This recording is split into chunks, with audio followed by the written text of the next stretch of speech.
Welcome to With Love, The Chambers. Where life, laughter, and lasting lessons meet. We're The Chambers, a husband and wife navigating faith, family, and everything in between. Here we share real stories, heartfelt conversations, and a whole lot of love. Because life isn't perfect, but God's grace sure is. So pull up a seat, grab a cup of coffee, or go ahead and sip that tea, and join us for honest talks, laughs, and the wisdom we're learning along the way. This is With Love, The Chambers. This episode of With Love, The Chambers was brought to you by the Vision Engineering Collective, where purpose meets strategy and vision comes to life. If you've been enjoying the stories, the laughs, and those deep life lessons, we invite you to support the show and help us keep the love flowing. Head over to www.coff.ee/withlovethechambers. Think of it like buying us a cup of coffee or two. As always, thank you for hanging with us. Now back to the show. Welcome to another With Love Wednesday. I am Jamila Chambers, here with the vision engineer himself, Rufus, and we are so excited to welcome you, our listeners, this week. We are on the road, and the beauty of doing this particular podcast and this format is that we are able to take the show on the road, and so thrilled to have you join us this week. We'll be back on camera real soon, back able to engage with you visually real soon. But this week, we want to first start off before we get heavy. First start off with giving some shout outs. And Sister Diane. Come on. Sister Diane, I got to get a big hug from you last week. It was so good. We see each other all the time. That's right. We're in the same space and place every single week, but it was good to get that big old hug from you. And I wanted to shout you out at the very top because I know you listening. Like if we got 2 viewers, one of those viewers, that's right, and one of those listeners is Sister Diane. That's so right. We that's just right. love and appreciate you, and so many others for liking our content, sharing it, making sure that this platform continues to grow. And we're so thrilled to have you join us this week. We were struggling this week, y'all, with what to talk about.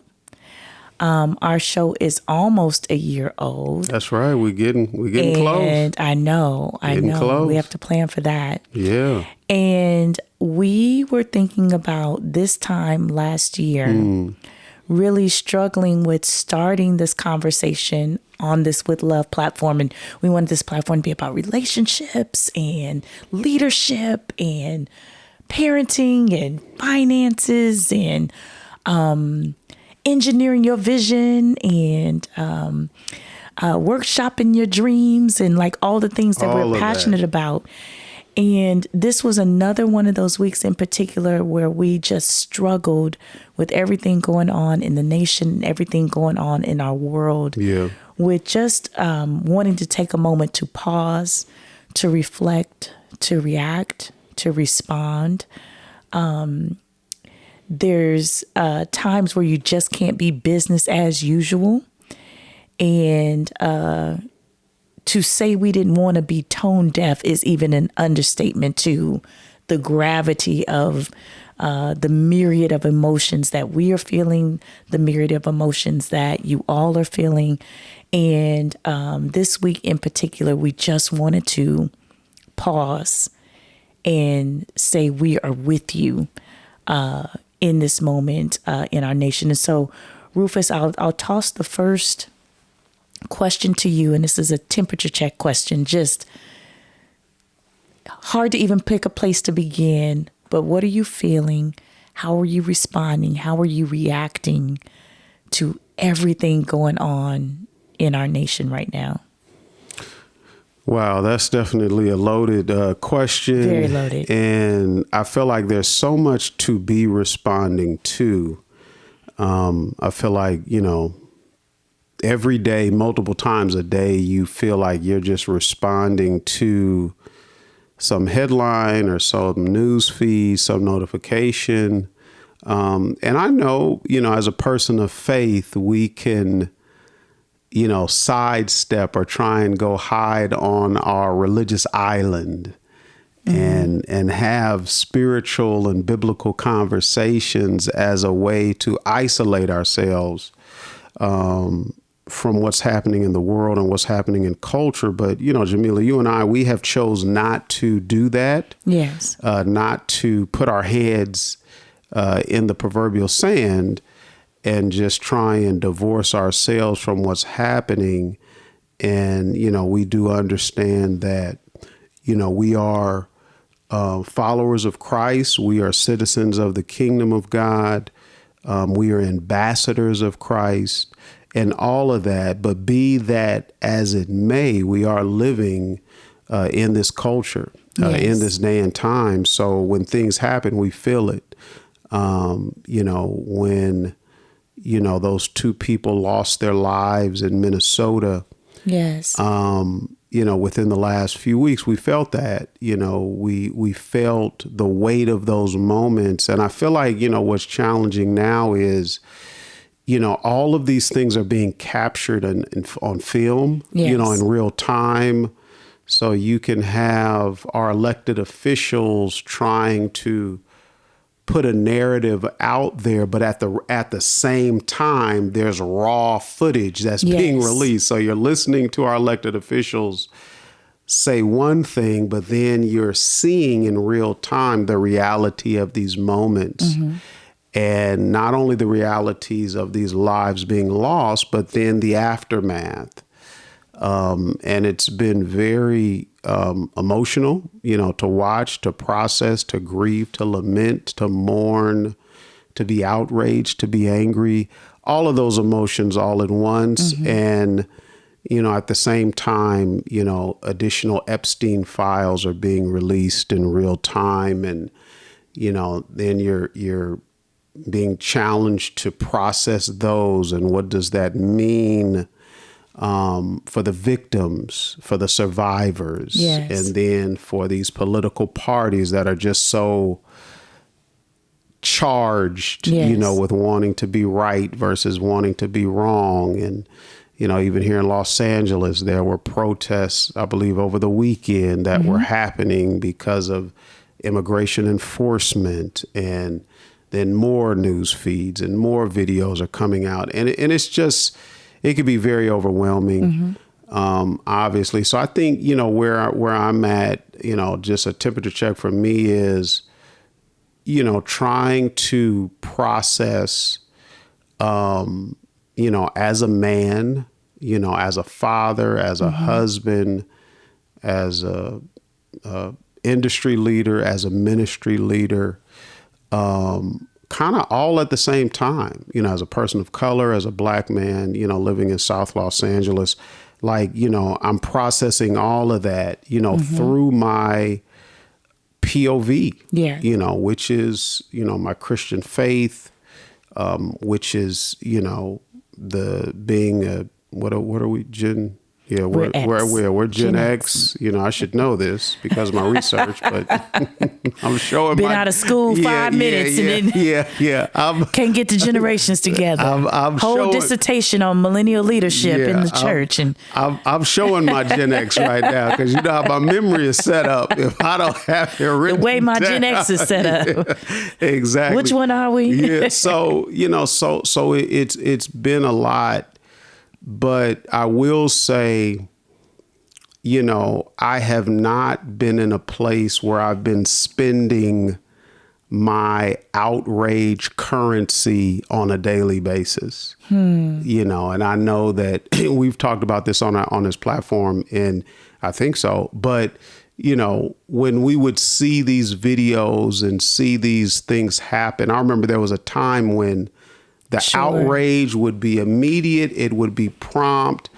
But now, because it's happened so much, I just don't go there each and every time.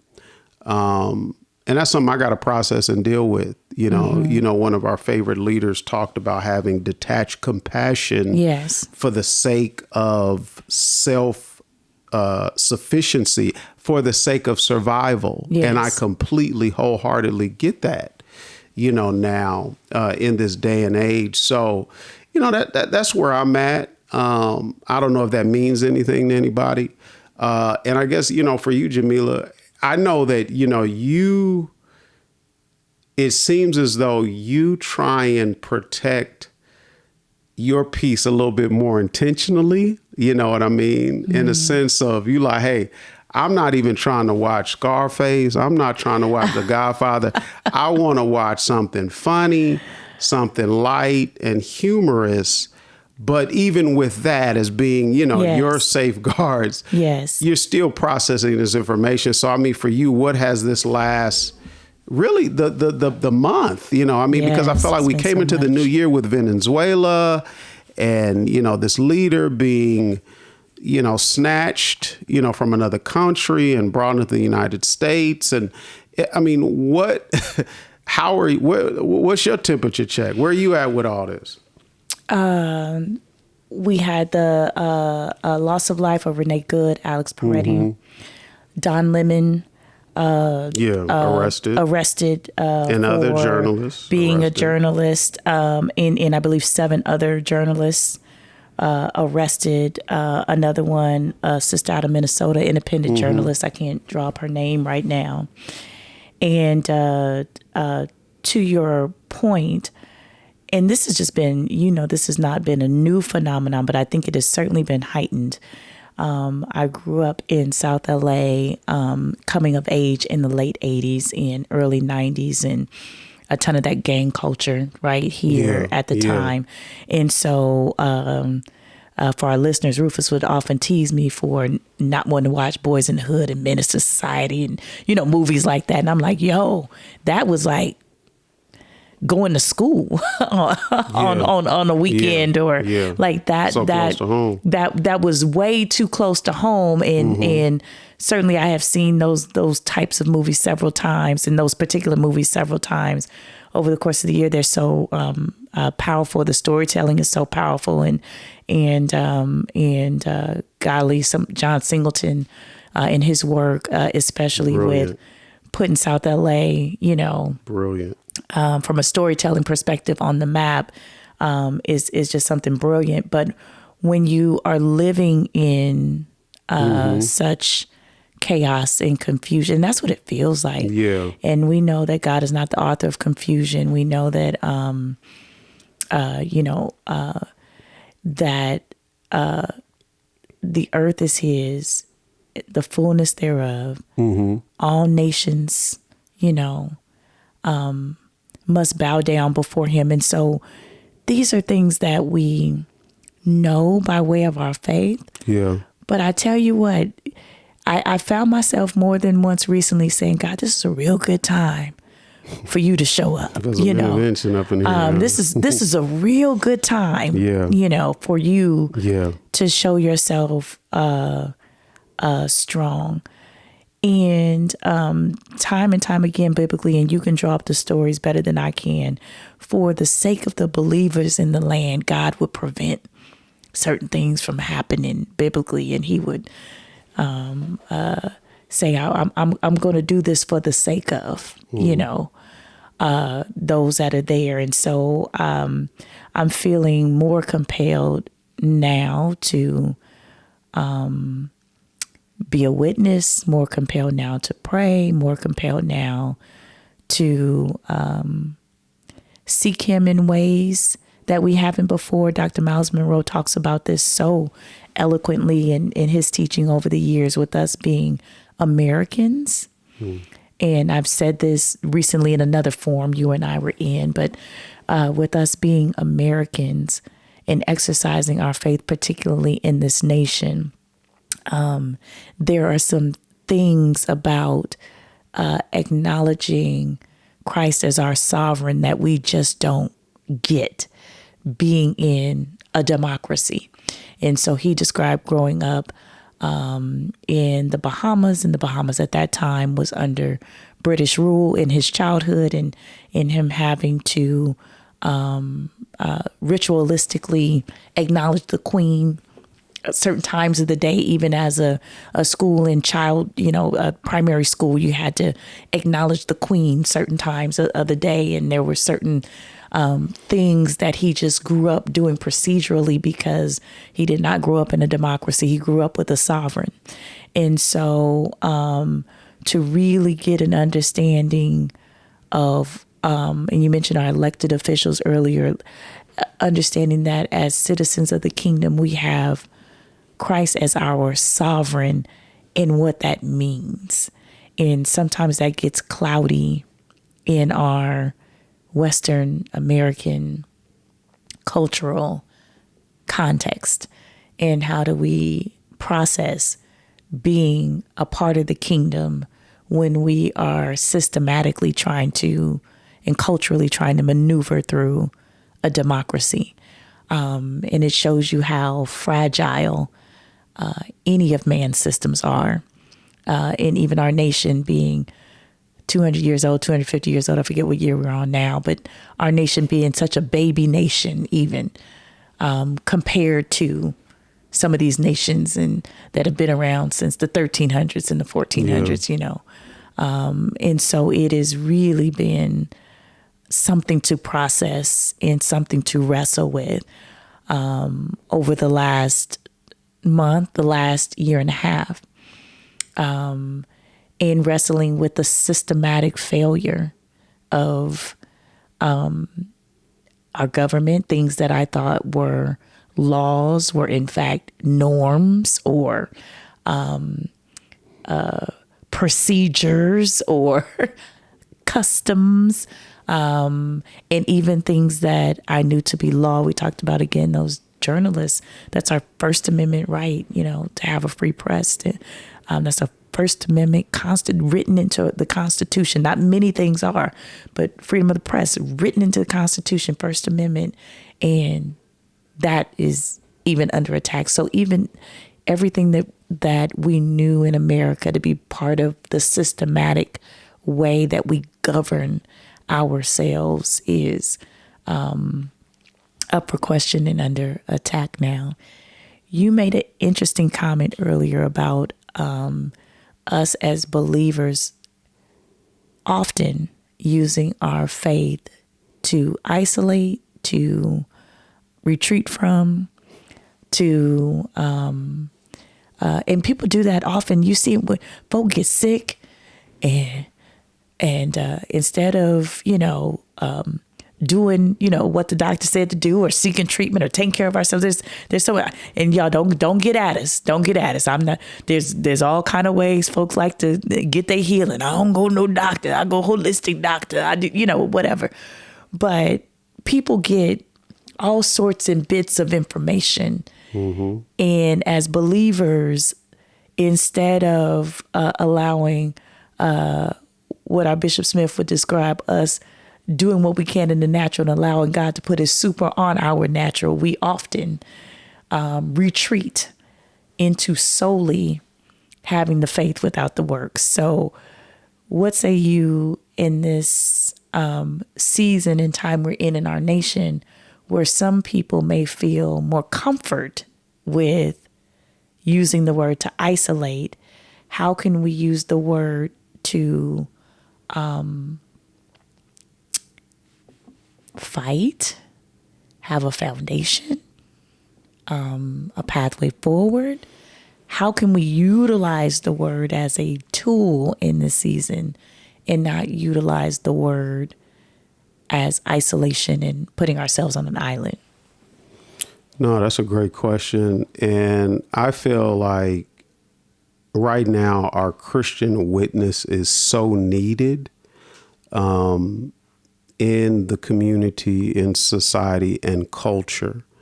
So I feel like, we have to represent well and represent because, society and culture is really crying out. When you see what's happening in the streets, when you see what's happening in government, when you see what's happening in education, when you see what's happening in the economy, our Christian ethic and our Christian conduct, mm-hmm.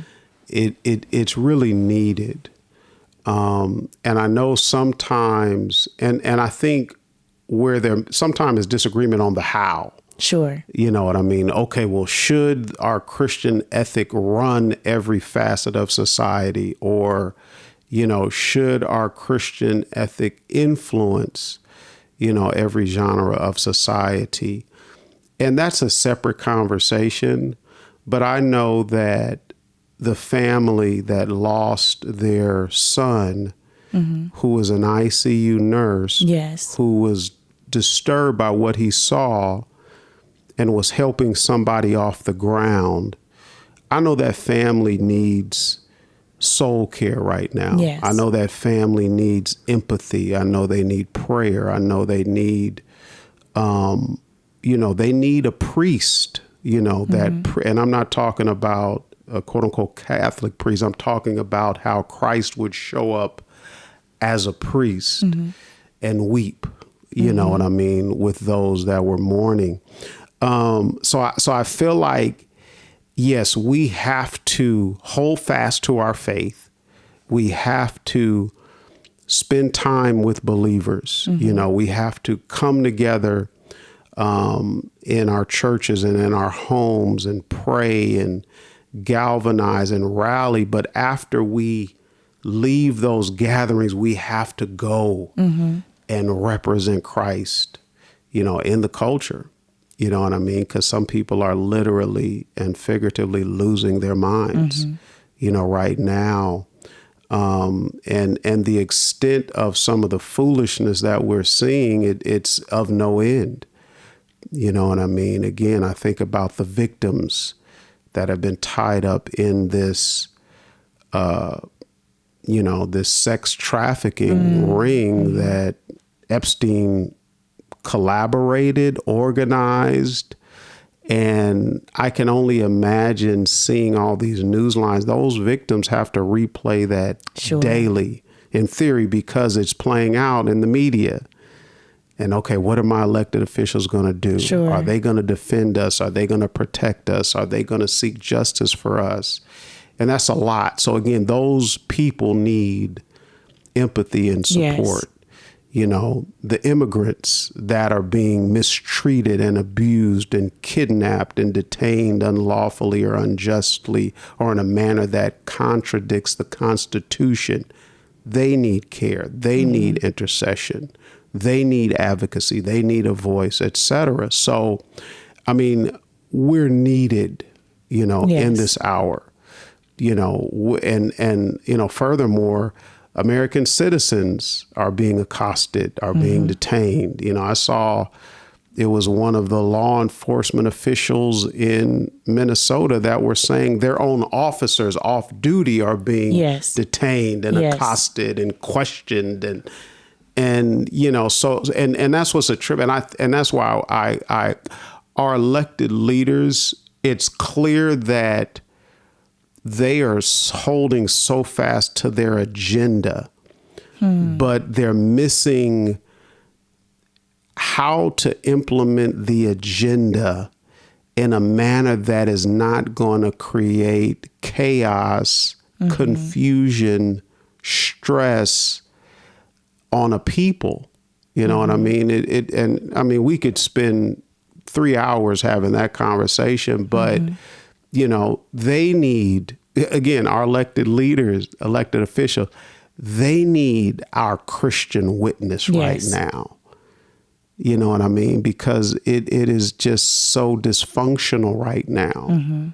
You have federal agents that are not necessarily collaborating with local law enforcement. And that's just a breeding ground for confusion. And people pay the price. You know what I mean? So there's so much going on right now. And I feel like the only thing that's been consistent is the brainwashing that has led up to these moments, where these political parties and their media platforms have brainwashed us to just lock in to our party. So, so much of what's being said and done is through the lens of protecting a political party and a political base. And it's really time to put all that down and let's get back to what's right. Let's get back to what's wrong. Let's get back to followers of Christ, representing the highest ethical and moral standard for a nation. And I'm saying that assuming that time that we've had that time. I was going to ask you about that word back. That's very debatable. That's very debatable. You know what I mean? So that's a whole conversation. But, you know, I think, again, we open up the scripture. We do have some amazing standards that can be employed right now that can do our nation some good. And I think that's so much of the tension of this conversation, because when you say our Christian values and our followership of Christ, depending on who you're talking to, that definition of that standard is so different. And I think that therein lies the problem. There is not a in America, because Christianity was weaponized in the way that it was during times of enslaving Africans, during times of Jim Crow, during times of colonization of indigenous peoples' lands, and all the things that America was founded upon, because the gospel was weaponized in such a way. We are still dealing with the aftermath, remnant of that ideology, and so much of that ideology, much in the way you can't separate the water from the wet. So much of that ideology is in the framework of our laws, in the framework of blacks were considered 3/5 of a person for the purpose of taxation. By the way, not even 3/5 of the person for the purpose of voting, or for the purpose of taxation. So it was very, very specific, and all of these things were just built in. And so part of, I think, the tension and the difficulty, even amongst believers and followers of Christ, is which Christ are we representing? It should be a no-brainer that there's going to be support for the immigrant as Christ was an immigrant. It should be a no-brainer that there should be, that feeding children shouldn't be on the table as a conversation when we are charged to consider the least of these. It should be a no-brainer that, you know, just some of the things that have become political weapons should not, for those of us that are followers of Christ, should not be up for negotiation. Yet and still, here we are. Yeah. And so our listeners don't get to see what you just did, but you went and flipped that good Bible open that's always in front of you. We are physically recording this in our home office, and it's probably, as I'm looking around, at least half a dozen versions of the Bible. Rufus finished his dissertation last May, but we still got all the resources still. Still right at the fingertips. We need to clean this office up. Let's just bring them into this this pandemonium. I said it nicer. I said we still have all the resources right here available. I don't even know what's in that container. It's just stuff. Oh, that's the dolls that's that's leftover dolls from back in the day. Yeah, there we go. Bless the Lord. Fire sale in the office. There we go. Yeah. Anyway, I'm sorry. I was being distracted. You flipped over and you were going to get into a scripture for us. I mean, it's again, but you know, you bring up a prolific point that is really being discussed. Yes. You know, right now is, again, who's Christianity, who's Christ? Yes. You know, is it the Christ that has been hijacked by racial and social and even socioeconomic caste? Or is it the Christ of the Bible? Yes. You know what I mean? And you know, that is being debated, you know, widely right now. Sure. You know, there was a influential Caucasian pastor within the last week or two that made the statement that 95% of black pastors are heretical, and basically made the solution that black churches should dissolve and go join white churches because white pastors are not heretical.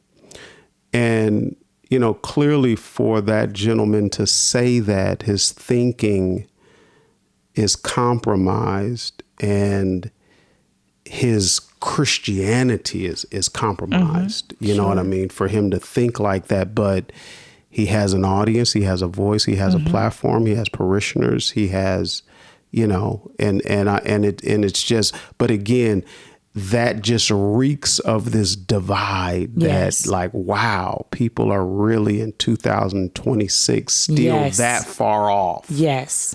You know what I mean? Like, black folks can't be saved without the white preacher. Correct.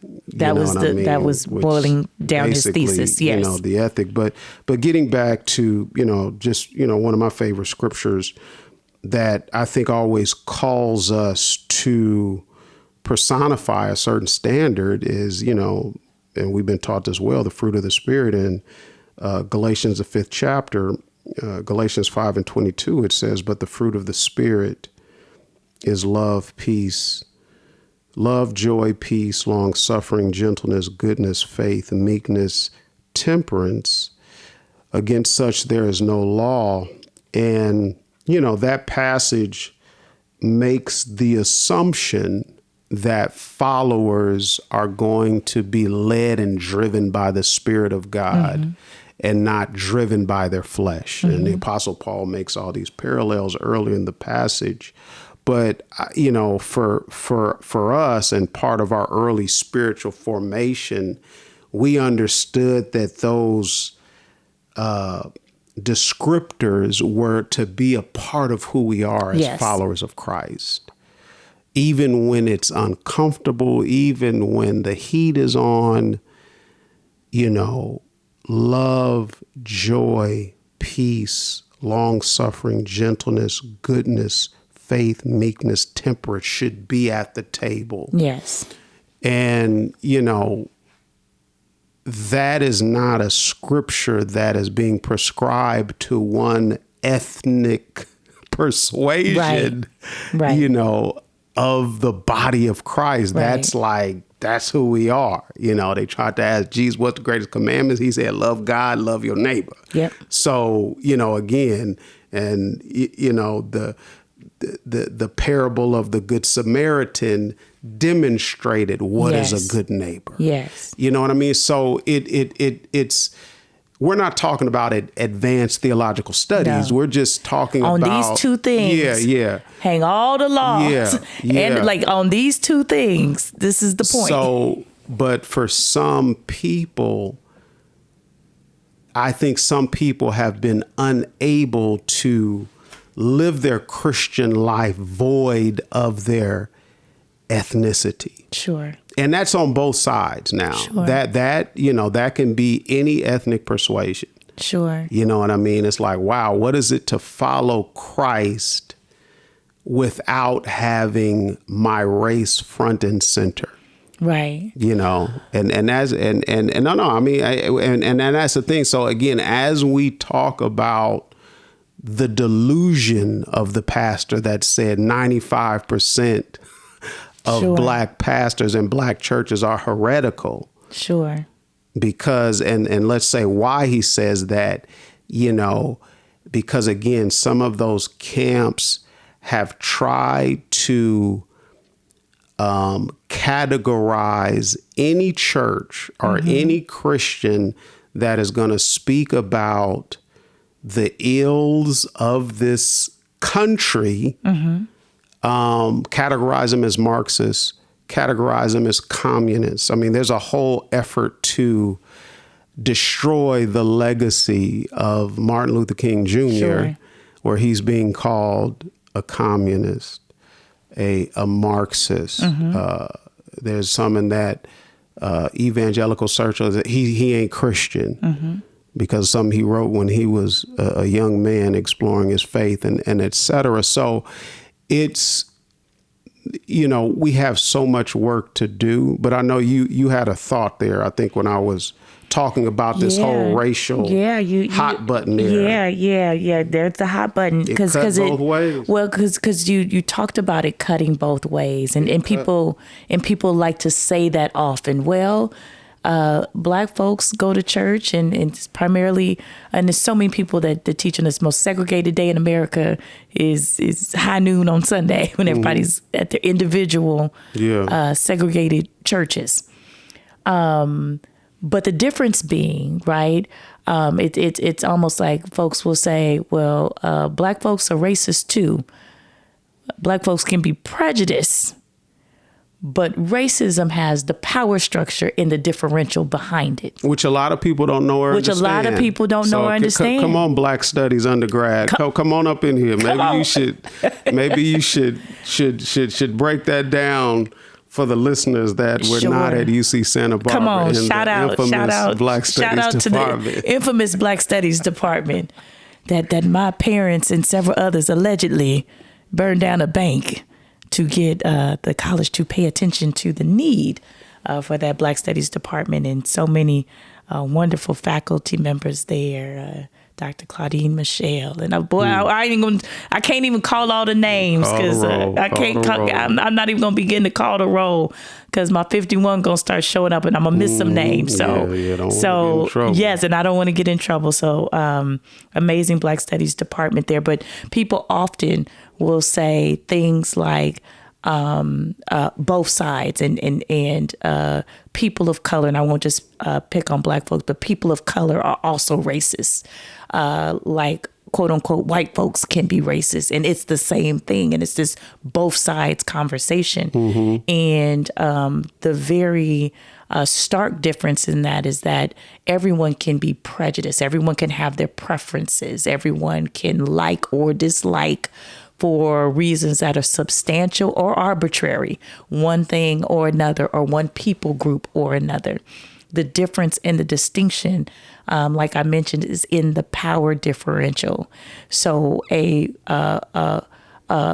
white person calling and complaining about their Black neighbor tends to have a different response, because systematically, and people don't like to hear this, systematically, historically, the structure is set up to have that conversation. You talk about financial and wealth disparages between Black folks and people of color and white counterparts. But unless you talk about redlining, unless you talk about difference in banking and loan practices, unless you talk about and even go back to the history of our country, where land ownership and wealth being stolen from Black families, and generationally how that's impacted the income and earning gap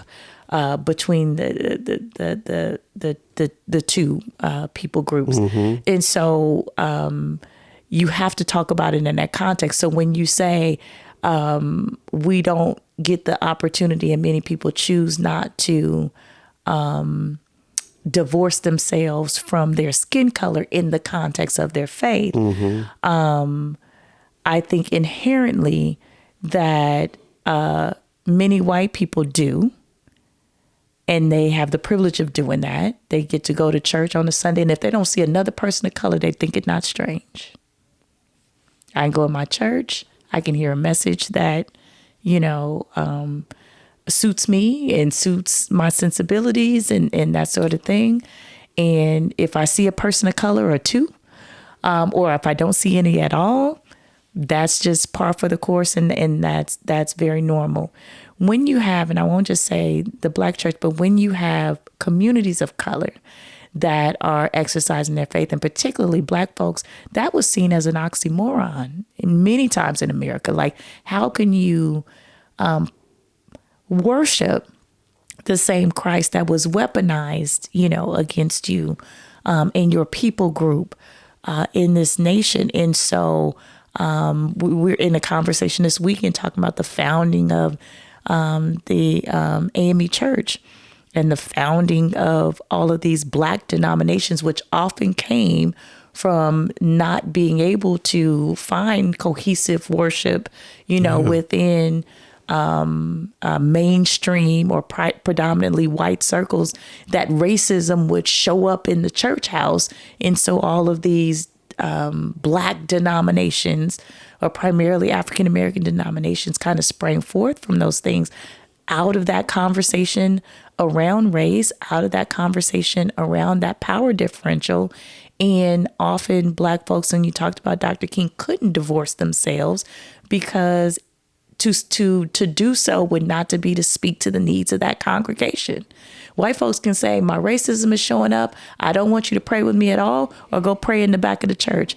Black folks, Dr. King didn't have the privilege of saying, I'm not going to deal with issues of inequality. I'm not going to deal with issues of disparity. I'm not going to deal with much of what mainstream America is experiencing right now.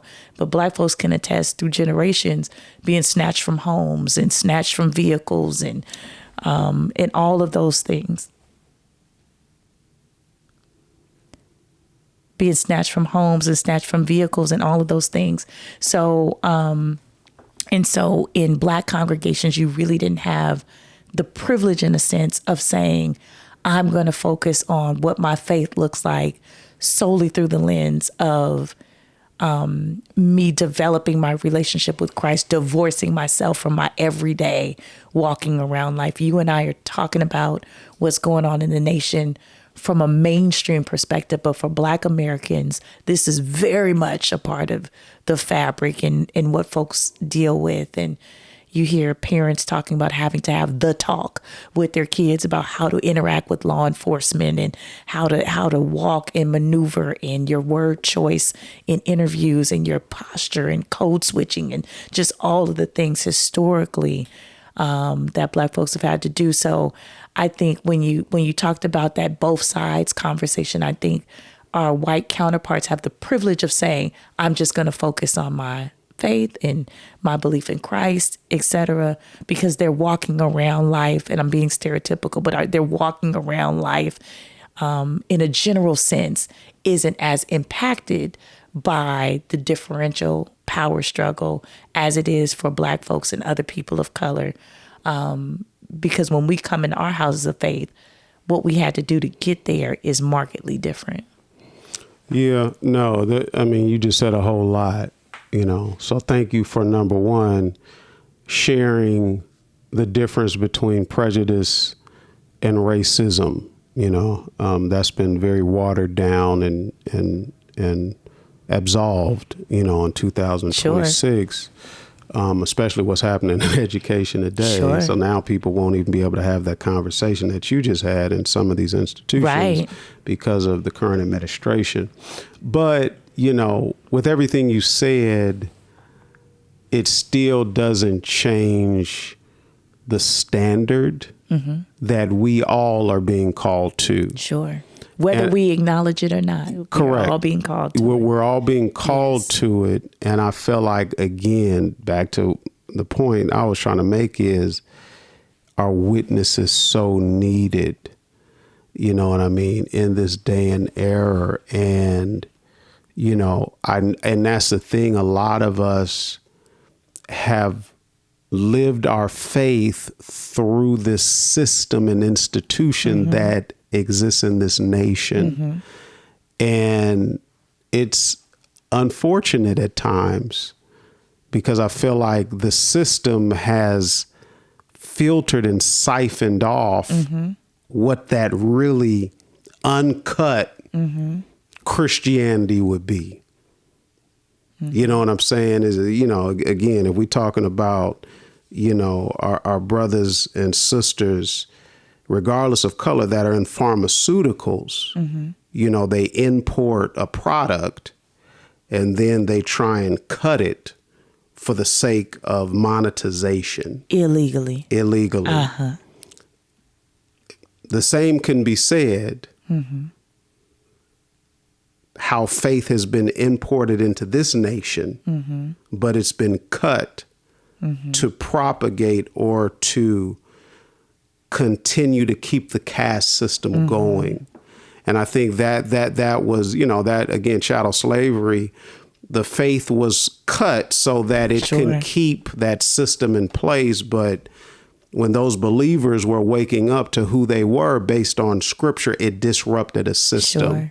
And that's really an issue that, we don't have chattel slavery today, but we still have an ideology that wants to keep the racial caste system in place and really wants to use Christianity as a means and a method to continue that. And that's a whole big conversation. And I don't even think, listeners, we didn't mean for this podcast to be so deep, in our Christianity, but it just is what it is. Y'all, you gonna get what you get with us. So praise the Lord.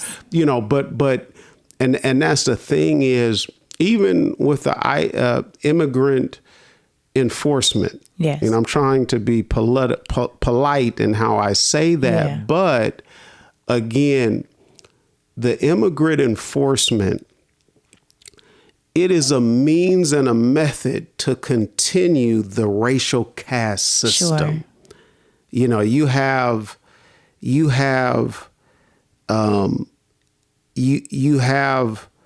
immigrant enforcement officials or officers using racial profiling when even some of them have accents. Which is, I again, that person needs some couch time. They need some therapy. They need some soul care to say, I'm being paid to use racial profiling to enforce an immigration policy. But those officers, they need soul care. They need support. Because of what they're being asked to do, but again, that policy is being enforced because there's a level of angst and discomfort with the diversity that exists in this nation that pricks at, this caste system.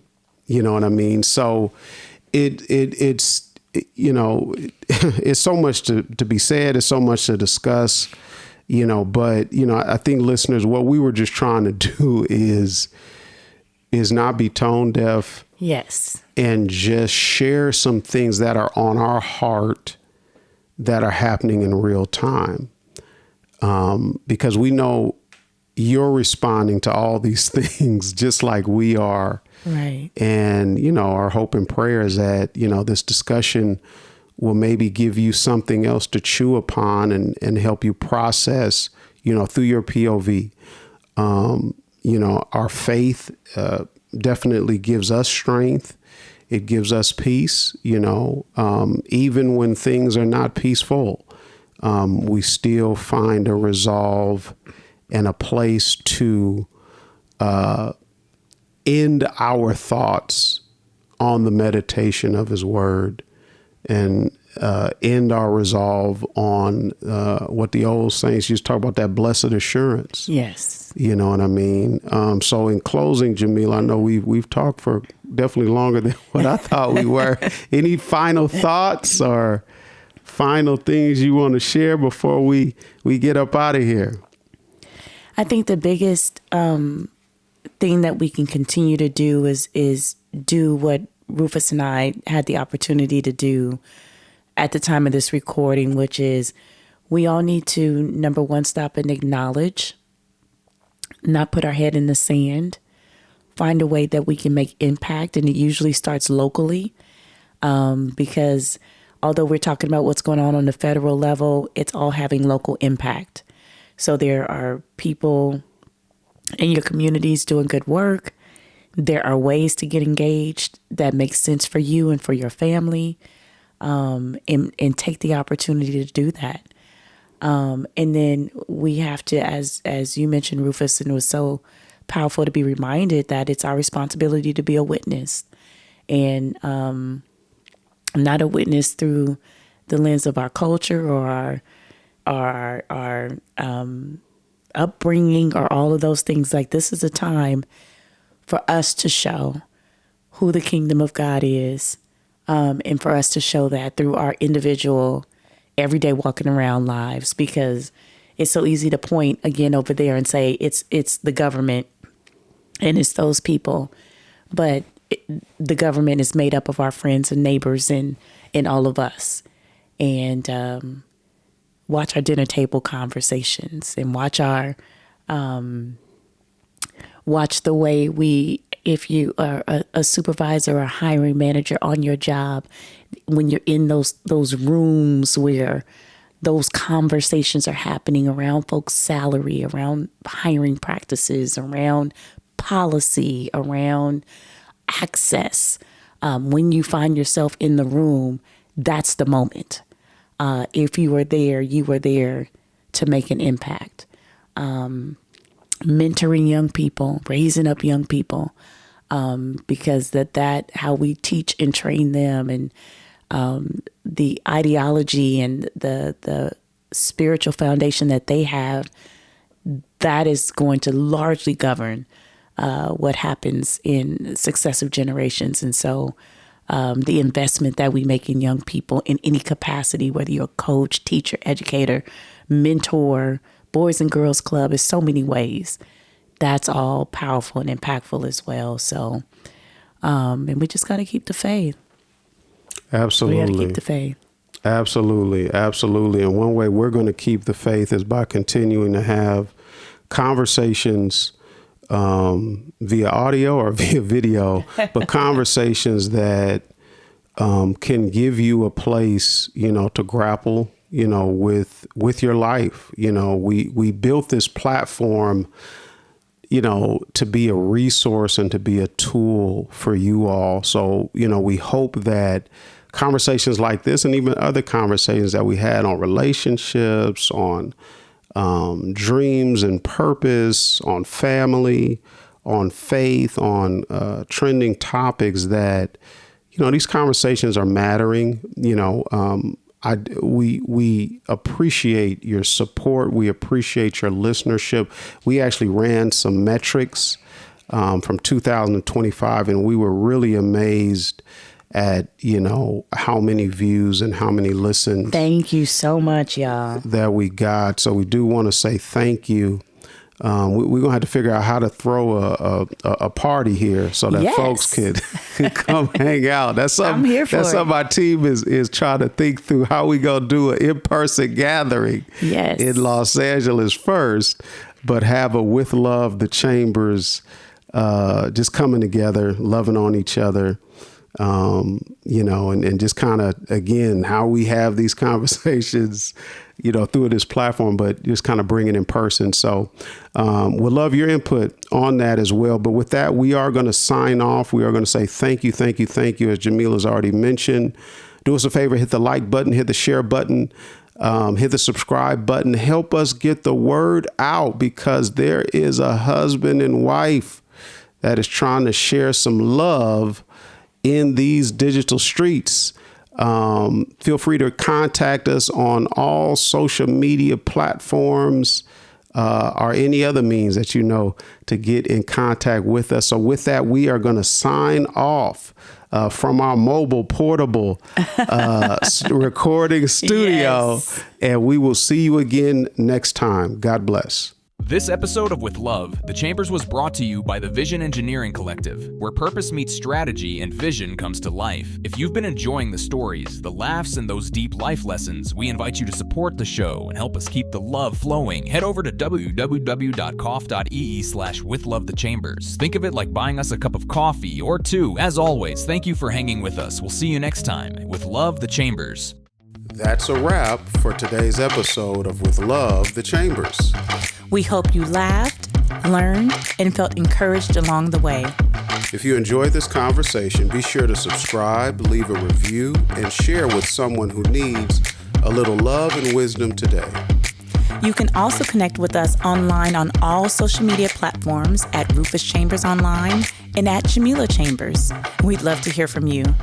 Until next time, Keep living, keep laughing, and keep learning with love, the Chambers.